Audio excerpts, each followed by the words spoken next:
It's my favorite Bruce Lee quote, and it fits with when we're going to talk about medications. And always, as I like to say, the height of cultivation always runs to simplicity.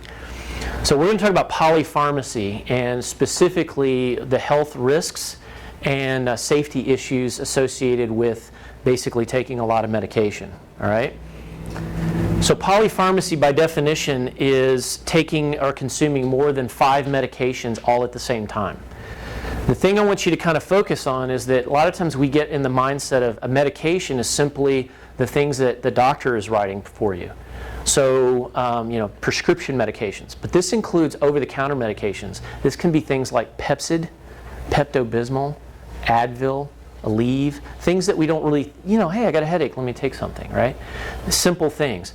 5 or more is called polypharmacy. So this is primarily what we're talking about tonight. First lecture of pharmacology in medical school, I learned, this is the first fact I ever learned in medical school, taking more than 3 medications, you have a 100% chance of drug-to-drug interactions. Whether it's Tylenol and Advil, or Coumadin and Cipro, or any other drug in between, more than 3, and you have a 100% chance of drug-to-drug interactions. Now, that doesn't mean you're going to die because you took 3 drugs, but your body's having to deal with it in probably an adverse way to some extent. Does that make sense? Yes.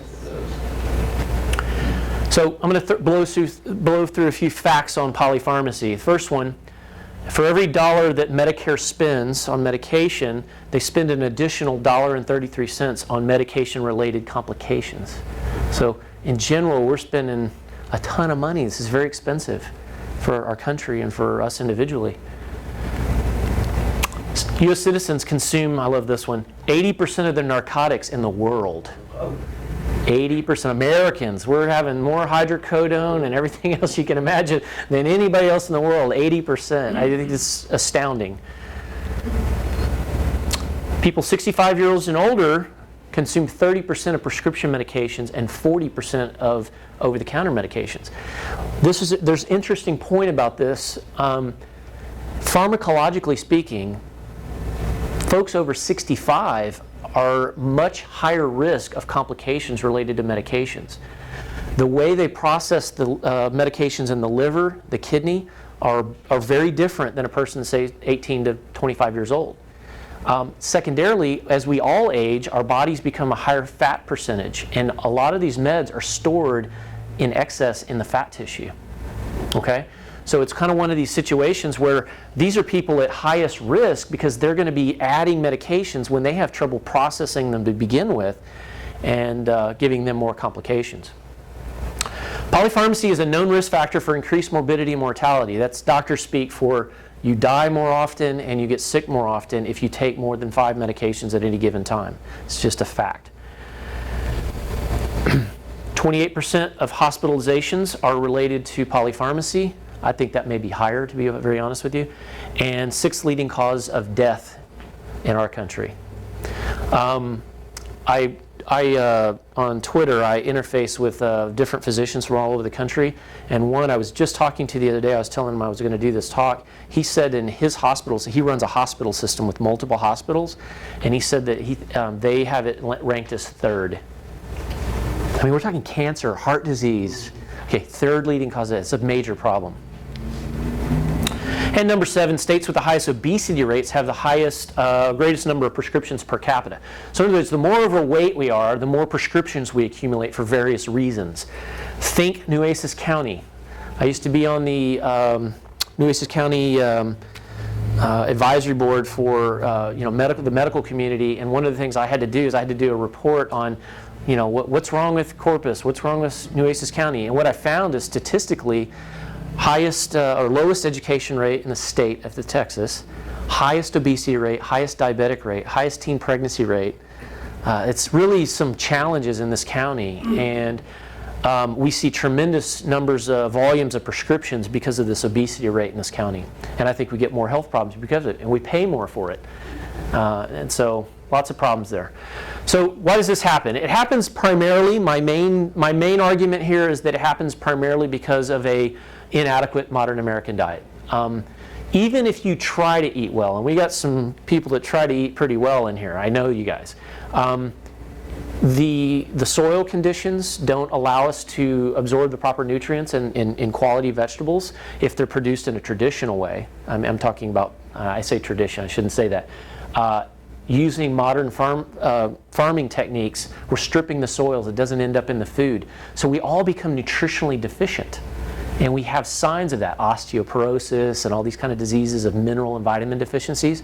And I believe one of the major problems is where we source our food, what we call good food.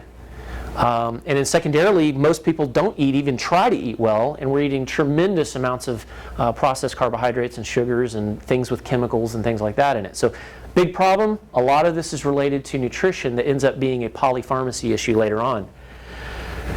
Our food pyramid is another problem. In the 1940s and 50s, it came out with a food pyramid that at the base shows that we are supposed to, for maximal health, eat lots of grains. We're supposed to have our bread and our multiple servings a day of pasta and wheat and oatmeal and everything else. The problem with that is that here we know that carbohydrates are simple sugars, and what they tell our body to do is to store fat. They raise our insulin levels, which is the disease of diabetes, by the way. They raise our insulin levels, we store fat in our midsection, and that leads to disease. So here we are, we've encouraged our entire population for years now to consume large quantities and stay away from fats and proteins and things like that. The reality is there's ample evidence that the food pyramid should probably be reversed to some extent, and the grains that we consume should be much smaller, very small, if any. It's not a necessary food source. Another big issue when you talk about polypharmacy is fragmented healthcare. And so you come to see me, I'm your primary doctor, and I discover that you have diabetes, and I just decide I'm going to send you to a specialist. Well, here, go to the endocrinologist. And when you go to the endocrinologist, you mention that you happen to have chest pain while you're there, and he says, well, I'll treat your diabetes, but you better go to the cardiologist for that. So you get a cardiology referral. And in the end, you go to the cardiologist and you say, the medicine the endocrinologist gave me makes it I can't pee very good, or I have trouble with constipation. And he says, well, that's fine. I'll send you to the GI doctor for that. So bing, right? Sometimes appropriate, but sometimes it's just, well, I'm not a specialist in that, so you have to go there. So what ends up happening is each time you go, well, maybe they write 1 or 2 prescriptions. Oh, no problem, I can fix that, and we'll do this, and we'll do that. If somebody's not cognizant, the patient or the primary doctor isn't aware of what's going on, you start accumulating medications. And you might end up at that, you might end up at the GI doctor, and he may write you a medication that interacts with something else you're taking because he never knew you were on it. So this is one of the problems with fragmented care, is you get kind of piecemeal work, and then you end up collecting medications. Also, quite frankly, I'm a medical doctor. I was trained traditionally in a regular medical center. We were not trained to do nutrition. It's not what we do. I write medications, I diagnose, I try to, with precision, figure out what's wrong with you. I'm not supposed to tell you about nutrition. It's not what we're taught. Okay? I think there's a real bias, so when you go see a physician or you go to a primary care center, a lot of times nutrition is not discussed. And the attitude from our standpoint, medical standpoint, is people don't listen to that. They won't do that. The reality is I've got 15 years of experience to say they do. And the more I've gotten into this and found that people are willing to change, you get all kinds of crazy results. You get people do incredible things with health problems that aren't supposed to get better, and they do. And again, it boils back down to quality nutrition.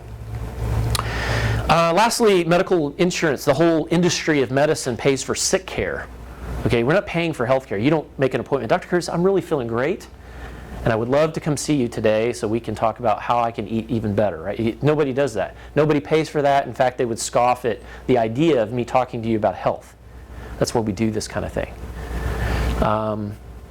Paying for sick care, and so that perpetuates this. You have a focal problem, let me give you a medicine for your focal problem, and then you'll come back when you have a new focal problem. But rarely do we ever step back and say, well, why is this person sick like week after week after week? What is going on there? Case in point, education-wise for physicians, this is a half of the advertisement paraphernalia that was in a bag at a continuing medical education lecture for diabetes, meant for physicians. Each one of these is something about a drug. Use our drug. It makes you pee out sugar. This one saves you from diabetes. I don't know what this one is. It talks about diabetes, but it's got a giant sugar thing. I don't know what that's for. So anyway, the idea is when we got into this lecture, the head, the moderator stood up and says, "Okay, doctors, first thing we got to get up front. Diabetes is no longer about prevention, and it's no longer about detection. It's about managing complex interactions with multiple medications so we can manage their symptoms better." Of course, Dr. Sullivan, if any of you have met him, he about flipped out of his chair. I think he almost got thrown out of the conference. I was hoping he was wearing a Future Focus shirt while he was there. But at any rate, it was a very stark reminder that we are being taught by these people who sell this stuff to us, that tell us it's good for us. These are tools. I'm a medical doctor. I know they're tools, and I would use them in certain scenarios, certain situations. But the reality is it doesn't have to be this way, and we shouldn't look to that as our only choice. So I'll move along here. So the medical establishment is not the only person to blame here. Patients have a role. So it's mainly patient attitudes that play into this polypharmacy thing. I've got 15 years of experience. At least 20% of the patients that I see, at least, believe the doctor has a pill for everything. So when they come in, it's very clear that, you start talking, "I'm going to help you with your lifestyle," and they're like, "What pill are you going to give me? I have this problem. I need a pill." They'll tell you that. And you're like, "Oh, it's one of those. Okay, all right. Well, I got to adjust my plan here a little bit, right?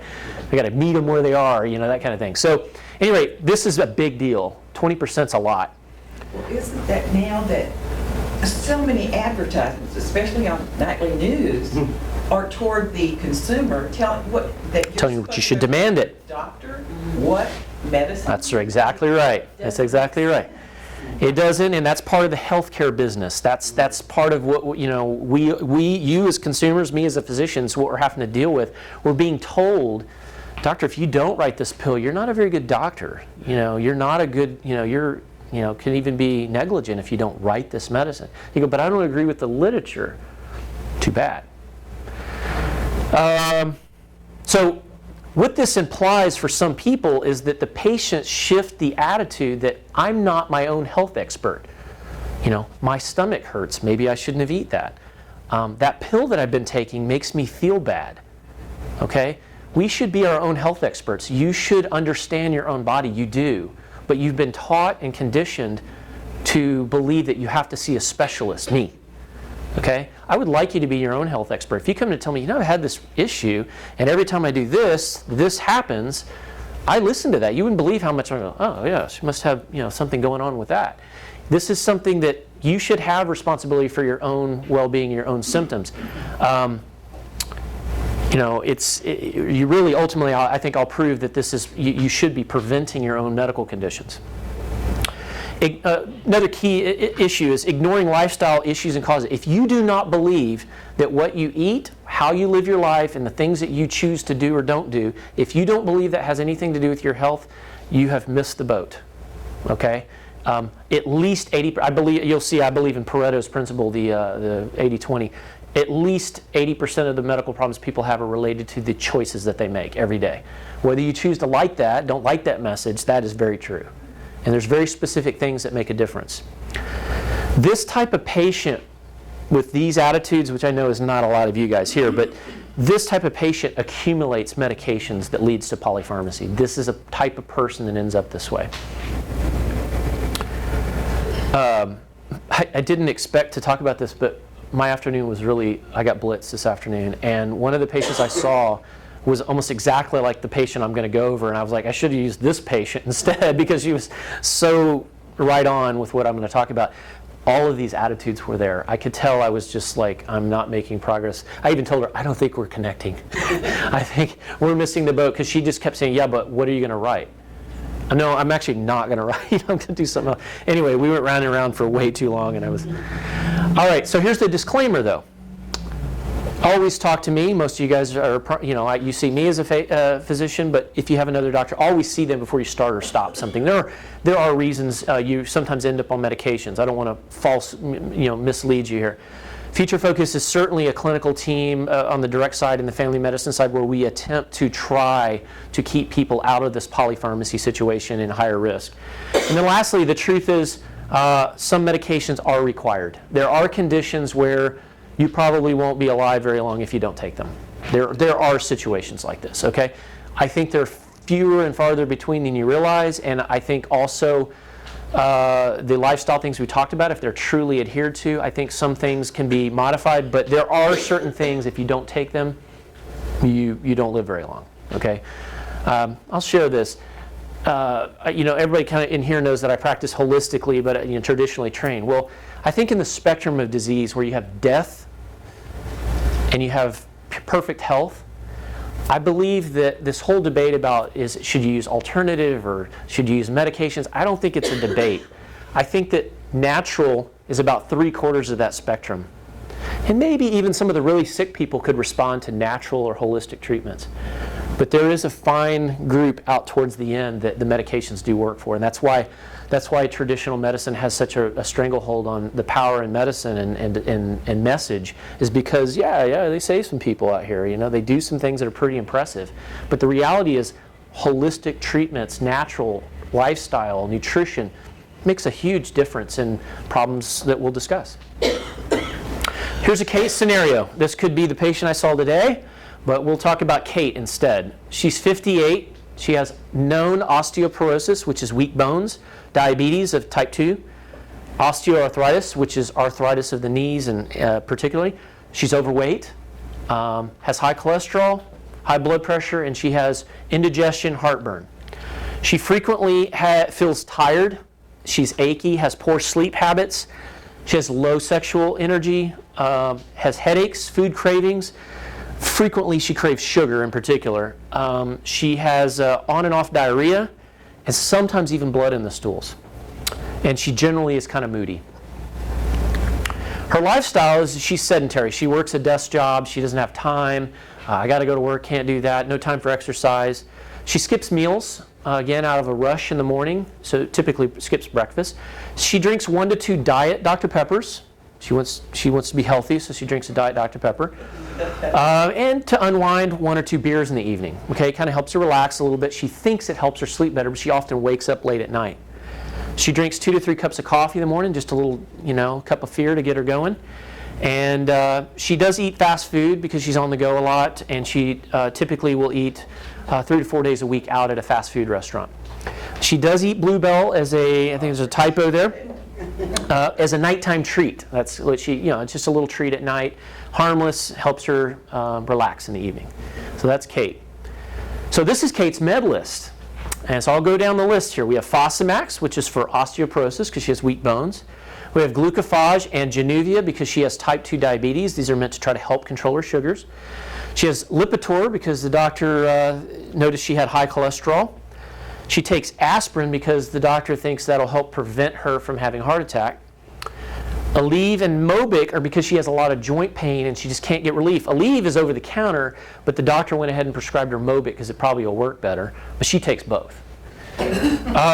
She's overweight. She decided to take Orlistat for weight loss.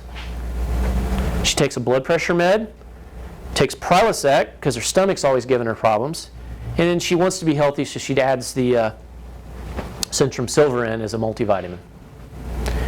Unfortunately, the red meds are the ones that actually have known and very common side effects of causing diarrhea or stomach issues. These are one of her key complaints that she had. So she has 6 medications that are known to cause some of the physical complaints that she had. We're in trouble here. This one, the weight loss, that's how it causes you to lose weight. You have diarrhea. That's what it does. So more danger for Kate. These medications specifically, individually, can lead to having ulcers. She's on 4 that are known to cause ulcers. So what did I tell you about greater than 3 medications? You got a 100%, and she's got 4 that are known to cause the same issue. got blood in her stools. It's okay, because we have Prilosec on the list. So we've added Prilosec to protect her, is kind of the mindset, right? Unfortunately, Prilosec has a black box warning. This lowers stomach acidity. So what happens is if you don't have strong stomach acid, you don't absorb vitamins and minerals very well. So even if your diet was perfect, like we lamented earlier, and it's not, you don't absorb your calcium, iron, trace minerals. And what happens is you get osteoporosis. So you're taking this, which is causing this. So you take this, and then you have to take this. And then you get diarrhea, you don't absorb your minerals and vitamins better, and it's just this vicious downward spiral, okay? All because we're not treating the reason, we're treating the symptom. So here's Kate's prescription. This is specifically how to reverse some of that polypharmacy, which we all know is a risk. We're going to treat her gut first. Specifically, these are very pointed, and they're meant to be very simple. But if you do them, it makes a difference. And I know these patients, and this is one that it works. This will work. No alcohol, no sodas, no artificial sweeteners, period. Not sometimes, well, I only do 1 or 2 a week. None. Just don't do them. They're not good for you. They rob your health. They block your enzymatic work in your gut. They alter your good and bad bacterial cultures in your gut, so don't do them. Okay? It's not good for you. Water, unsweet tea, herbal teas, dairy if you tolerate it. Avoid excess starches and grains, cereal, bread, pasta, and packaged sweets. Okay? This lady's diabetic. If she followed the food pyramid as we suggested, she's going to be told eat 5 to 7 servings of carbs every day. If she's on the cardiac floor at Memorial or Shoreline, they're going to give her ice cream because it's on the diabetic diet. I mean, it's just sugars, sweets, and starches shouldn't be in the diet. And if she does that, her insulin levels will drop, her signs and symptoms of diabetes will improve. Okay, so there's a reason. Caffeine and similar stimulants also affect the gut. There are people who are slow metabolizers of caffeine. They can drink 1 cup of coffee in the morning and they will have insomnia because of it in the evening. Or they can have heartburn or reflux or abdominal pain because of that. They can have frequent diarrhea because it causes a cathartic effect to them. So you have to be aware. Other stimulants would be things like Monster drinks, and hopefully you guys are not all smart enough not to drink those, 5-hour energy, all those kind of things. Avoid skipping meals. This was a specific instruction to her. You don't skip meals because she has an obesity problem. When you skip meals, your body thinks you're starving. And so what happens is your body conserves energy and your hormone balances are off. And so you don't tend to lose weight. In fact, when you do eat, because when you get hungry, you'll tend to crave sugar. You'll eat sugar, and then that insulin rises and you gain weight in your midsection faster than you did before. The vicious cycle ends when they add protein or fat in particular to the diet, and that stops. Okay? We'll go into that at the end if you want questions about that topic. That's a whole topic in itself. This is her medication recommendations. So the nutritional ideas, now this is medication. I immediately told her stop Fosamax. Too many stomach problems with this medication. In my opinion, it builds hard bones but not strong bones. It's like concrete without rebar in it. Yeah, it's a hard bone, but it's not strong because it doesn't have any, it wasn't built properly.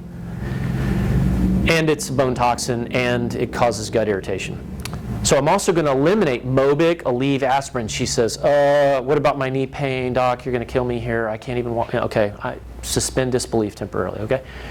Eliminate Orlistat. First of all, most people never lose more than 10% of their body weight on these types of medications. This one in particular causes diarrhea, which means she has malabsorption. She's never going to get her nutrient levels up, and it's just worthless. There's no reason. Nobody's going to take a med that gives them diarrhea to lose weight for endless periods of time. Okay, I changed Prilosec. I didn't freak her out because she has pain and heartburn at times. What about my Prilosec? Don't take that away. Okay, let's write it as if needed from here on out. So we're going to decrease the tendency to just put it in over and over and over all day long. So those are all stopped or changed in their schedule. I'm going to add a probiotic. Anybody that see me knows I talk about probiotics a lot. Acidophilus 4 by 6 billion. There's lots of these, but basically it's the good stuff in yogurt. and if you take it in a pill form, it's more concentrated. She needs to readjust the bacterial cultures in her gut. So we're going to add those in and help heal the lining of her gut. The bacteria in your gut are how we digest our food. People don't know that. They think, oh, my guts just tear it apart and digest it. You have to have bacteria of the proper type to digest your food. I think that's one of the big reasons people have so much osteoporosis. Our gut bacterial flora is so wiped out because of modern diet and life that we can't absorb the nutrients we're meant to absorb. Typically, in a person like her, I would add a digestive enzyme as well. It'll strengthen her digestion. It has a little stomach acidity, so it increases stomach acidity.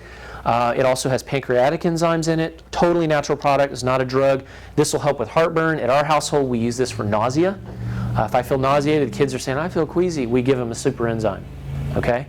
And often it goes away. It actually it strengthens digestion and tells the stomach to empty. Instead of emptying up, heartburn, vomiting, nausea, things like that, it tells the lower pyloric valve to empty. Boswellia. Okay, so I mentioned her pain. She's freaking out because, I told her to stop all these meds. Well, Boswellic complex is an herbal anti-inflammatory. It very much works like an Aleve. You could take it that way, and it does work that way. I mean, you have less pain. Whole host of other benefits for taking Boswellia. True anti-inflammatory. Whereas these meds have been purported to increase the risk of heart disease, this one has research that suggests it could be a benefit for patients with heart disease or autoimmune disorders or other things. It's truly an anti-inflammatory without so much GI side effects, gastrointestinal side effects. So these are 3 things that would be her specific recommendation, fairly general ones that I give for people with digestive problems and the medication eliminations. Generally, I want her to be more active. I'll cover that a little bit at the end, but it wasn't a big part of her first visit. It was merely, hey, you should be more active. Okay? So I hit on the nutritional rationale, so I'm going to skim over this. Basically, the rationale for the diet instructions I gave her was low sugar diets reduce the need for diabetic medications. She will lower her insulin levels by not eating carbohydrates, and therefore she will shrink. She will lose weight, which was one of her medical problems, and she will probably not require as much of her medications for diabetes. Eliminating sodas and alcohol improves energy and helps heal the lining of the gut big time. So by doing those are very focused for healing the gut, improving absorption. Grain-based foods, same thing. I could do a whole topic tonight on how grains cause inflammation in the body. There's maybe that is what we ought to do with one of these topics, is how grains, when they're supposed to be good for us, how they cause so much inflammation. Trust it for now, they do. When people get off of grain and sugar in excess, they have less pain. I've had people that say, I don't have migraine headaches anymore. I've had 3 cases that say, I don't have rheumatoid arthritis anymore from stopping grain-based foods. These are glutens, the wheats and things like that. It's terribly common. Allergies, you name it, tons of reasons. So I mentioned the 80-20 principle, Pareto's principle. This is the law that says, and by the way, this is true in business, in science, in biology. 20% of your efforts or 20% of your activities make 80% of whatever outcome you're trying to do. That's a fact. If you would apply this to health, you would say that a targeted these eliminations that I mentioned that seem so simple, those will make 80% of the difference for this woman. They will go 80%, it'll do 80% of the work eliminating the medication she was on. Done this hundreds of times with patients. And this is how you go about eliminating things. Focus on the big stuff first. The lady I saw earlier today, diabetic, uncontrolled, gaining weight, drinks Dr. Pepper every day. And she wanted to get lost off in the weeds talking about, well, what about quinoa and all these other kind of grains and all this stuff? I said, forget about all that. I said, forget about it. You eat your grain if that's what you eat. Eat oatmeal or cereal in the morning if that's what you got to do. Get rid of the Dr. Pepper. I mean, get rid of it. You're killing yourself with that stuff. Get the big stuff gone first. Then we'll worry about fine-tuning. This is not a fine-tuning topic we're talking about today. Okay? Minimizing the gut irritants increases her vitamin and mineral absorption. If you are not having diarrhea, you have normal stools, you're not having heartburn, that's a sign that your bowels are digesting food properly. If you've raised the quality of food you're eating, you will actually absorb minerals and vitamins, and that's one of the theories for why you have osteoporosis to begin with. In particular, it might have been subtle, but the super enzyme that I recommended to her is meant to strengthen her digestion. If I end up ultimately recommending vitamins to her, I'll tell her, take your vitamins with the digestive enzyme. I want that stomach acidity as strong as possible in her stomach, so when those vitamins hit, or that steak she ate, or the avocado, or the quality fats she eats, they're going to get digested more efficiently, and she's going to get it into her system, and she's going to come back feeling better. Better nutrient absorption increases overall health, and of course for her, bone density. So Kate has some reasonable expectations. She will probably decrease one or both diabetic medicines in the coming month. You notice I didn't stop those in the first go-round. She will, with these basic modifications and the medication stoppages that I gave her already, she will probably cure her existing indigestion, abdominal pain, and diarrhea. It's not completely unreasonable that she would be off all of those medications we suggested inside of 6 months. Now, I would go into the next visit, I'd go into a little bit more nutritional detail with her. I'd start doing a lot more of what you can do and fine-tuning. But if I could get her to do those things, she'll be halfway there. She'll probably notice, indeed, she will notice she has better energy. A big part of what I'm telling you today is what I discovered with, I wrote a book called the NRG, the Diet and Lifestyle Compass. We did a study with our patients in the clinic, about 100 patients when we first rolled that diet plan out. And one of the first things it says, they had better energy. So that's why we had a play on words with our name. She will notice that. By getting the sugar and sodas and the beer and all these kind of things, she will sleep better, she'll have better energy almost immediately. It's like within the first week. She'll be less moody because her brain's less toxic, and she'll notice a body fat deposition drops. I'm going to mention exercise, but only briefly. I've mentioned to several of you before in the past, exercise has a mountain of research now that says everyone should do it. Osteoporosis, diabetes, fibromyalgia, arthritis, congestive heart failure, mood disorders of all types, all of them have mountains of research that suggest they can be cured with regular physical exercise. Cured. Okay? One of the only, people hear fibromyalgia, one of the biggest things about fibromyalgia, the only research that's ever shown like sustained relief is with physical exercise. And people hate that. They hear that, it hurts to move, but you have to, otherwise it doesn't heal. So exercise is a big component, but at this woman's stage, she was overweight and all these things, I would just start encouraging the lifestyle of, let's be more active, go for a walk a few times a week. And then as time goes on, if I see momentum, I start adding more and more and more to the point where we get to where the research says we should be, which is moving 20 to 30 minutes 5 days a week, getting your heart rate into an aerobic zone, which for most people is 120 to 140 or so, for up to 30 minutes. That's what it says 5 days a week is optimal. It can improve cognition, decrease dementia, improve heart disease, better stamina, less shortness of breath, you name it. So we have to cure polypharmacy, we have to embrace health as a lifestyle. This is not if I just do a couple things a couple days a week, I'm okay. It will not work that way. If you want to be off of medications, if you want to avoid treating bothersome symptoms, you have to decide, I'm going to do this as a lifestyle. You have to recognize your personal habits, nutritional, in your overall nutrition status can prevent major ailments, and it can even eliminate the need for medications, usually does. Health doesn't come from a bottle, big key point.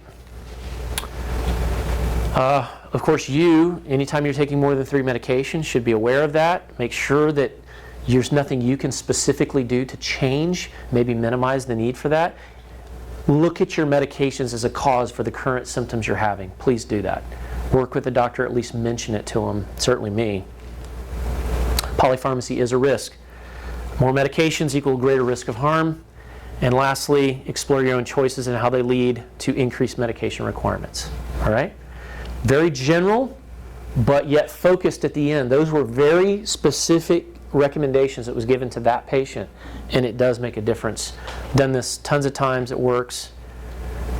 And you're never too old to set another goal.